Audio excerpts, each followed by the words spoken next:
मेरा नाम दक्ष गौतम है और मैं कक्षा 9वीं सी का छात्र हूँ। आज मैं आप सबके सामने हिंदी का एक टॉपिक एकांकी प्रस्तुत करने जा रहा हूँ। तो सबसे पहले हम जानते हैं कि एकांकी की परिभाषा क्या होती है। एक अंक वाले नाटकों को एकांकी कहते हैं। इसमें किसी समस्या या घटना विशेष की प्रस्तुति की जाती है। अब हम जानते हैं कि एकांकी होती क्या है। एकांकी एक प्रकार का नाटक होता है और इसमें ना एपिसोड्स नहीं होते, मतलब बहुत सारे पार्ट्स नहीं होते। इसे एक ही पार्ट में खत्म करना होता है, एक ही में शुरू करना होता है और उसकी विशेषता बता के और उसी में खत्म करना होता है।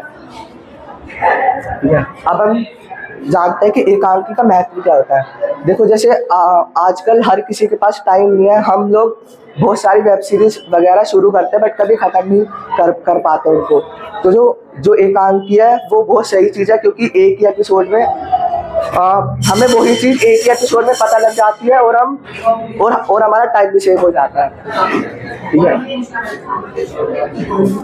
अब एकांकी के कुछ तत्व होते हैं। एकांकी के टोटल छह तत्व होते हैं: कथा वस्तु, संवाद, चरित्र चित्रण, देशकाल, भाषा शैली और उद्देश्य। अब हम जानते हैं कि हिंदी एकांकी का जनक किसे माना जाता है। हिंदी एकांकी का जनक भारतेंदु हरिश्चंद्र जी को माना जाता है, जिनका जन्म 9 सितंबर 1850 को हुआ था काशी के एक वैश्य परिवार में। और जो भारतेंदु हरिश्चंद्र है उनको आधुनिक हिंदी का साहित्य भी माना जाता है। और इनका नाम था हरिश्चंद्र। जो भारतेंदु है वो एक उपाधि है जो इन्हें इनकी कामयाबी के बाद मिली थी। अब हम में से बहुत सारे लोग नाटक और एकांकी में कंफ्यूज हो जाते हैं, क्योंकि ये दोनों बहुत मिलती जुलती है। तो अब हम जानते हैं कि नाटक और एकांकी में डिफरेंस क्या होता है। नाटक में अनेक अंक होते हैं, मतलब जो नाटक होता है उसमें बहुत सारे एपिसोड्स होता है, और जो एकांकी होते हैं उसमें सिर्फ एक ही एपिसोड होता है।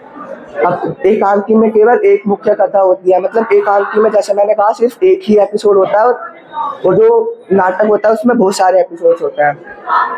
नाटक में पात्रों की संख्या अधिक होती है, मतलब वही चीज़ है कि नाटक में मतलब बहुत सारी चीज़ें बताई जाती हैं, और जो एकांकी होते हैं उसमें एक ही चीज़ के ऊपर फोकस किया जाता है। नाटक दृश्य काव्य का दीर्घ रूप है, मतलब जो नाटक है वो एक दीर्घ रूप है और जो एकांकी है वो शॉर्ट फॉर्म है। और नाटक और एकांकी में डिफरेंस याद करने के लिए ये चीज़ कर सकते हो कि जो एकांकी है वो एक फूल का गुलदस्ता है और जो नाटक है वो एक फूल का बगीचा है। मतलब है तो दोनों फूल ही, बट एक बगीचा और एक गुलदस्ता है। ठीक है। अब जब हम एकांकी लिखते हैं तो उसमें कुछ चीज़ें होती हैं जो हमें याद रखनी चाहिए, वरना वो एकांकी न बन के नाटक बन जाती है। जैसे कथा और संदेश। तो सबसे पहले हमारा ये डिसाइड होना चाहिए कि हमारा टॉपिक क्या है। ऐसा ना हो कि हमने शुरू किस चीज़ पे किया था और एंड अलग चीज़ पे कर रहे हैं। फिर अब होती है कार्यक्रम और संवेदनशीलता।